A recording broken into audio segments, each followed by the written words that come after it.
Here are 3 techniques I use to leverage the halo effect in getting people to write me a check for my startup idea or project. So the first thing I would do, if there's a particular investor, backer, whoever that I would like to write me a check, I will research their most recent halo.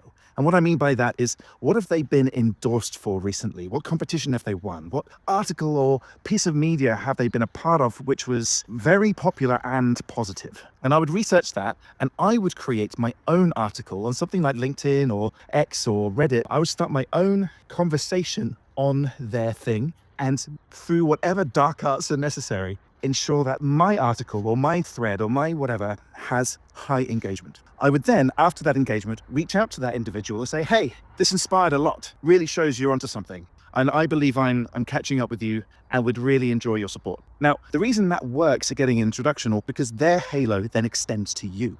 And many people who write checks, particularly in early stage ideas, one of their motivations is typically they want to support somebody who's a mini version of themselves. So if you have a smaller but similar halo to theirs and it's recent, you effectively merge your halo effects in order to get them to find your projects more interesting and credible. That's the first thing. Technique number 2 of using the halo effect to get somebody to write you a check for your project or idea is you research the person who you want to get a check from and their immediate network. You try to find people who they work with regularly and they rely on for their own projects and professional needs. And what you do is you go to that person who they're connected to and you help them somehow. It could be intros, it could be helping them for like a couple of hours solve a problem. You could reach out to them on LinkedIn, you can be deeply engaged with them in some kind of forum, but ultimately you want to help that individual so that it creates a small halo within their immediate network, which will include the person you're trying to raise money from.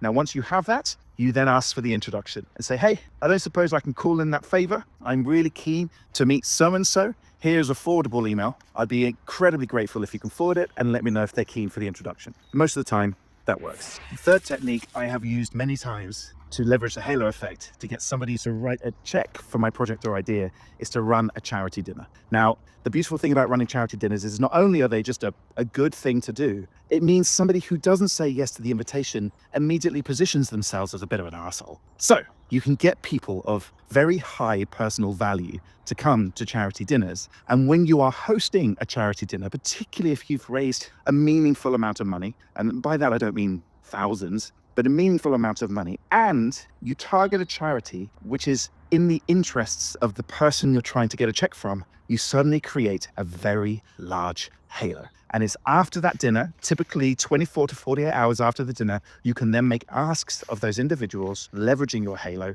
And the success rate of those asks is significantly higher than it would be otherwise. So those are 3 techniques I use to leverage the halo effect to help me raise money from specific individuals. My name is Chris. I'm a 6-time founder and investor, and I create psychology content for founders so you don't make the same mistakes I did.